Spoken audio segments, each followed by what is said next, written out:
Are you tired of the traditional 9 to 5 grind? Do you want the freedom to work on your own terms? Then maybe it's time to become a freelancer. But where do you start? Here are some steps to help you get started on your freelance journey. Step 1.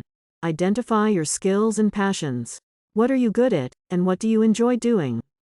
Make a list of your top skills and passions, and think about how you can turn them into a freelance career.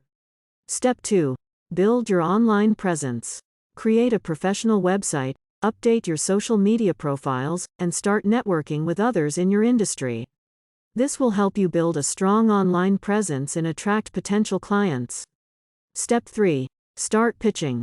Once you have identified your skills and built your online presence, it's time to start reaching out to potential clients.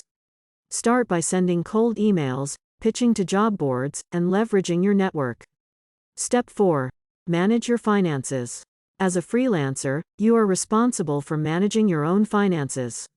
Set up a separate bank account, track your expenses, and make sure you are charging enough to cover your expenses and make a profit.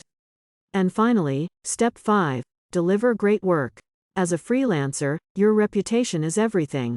Make sure you are delivering high-quality work and meeting your clients' expectations.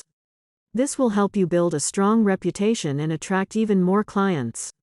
So there you have it. Follow these steps and you'll be on your way to becoming a successful freelancer.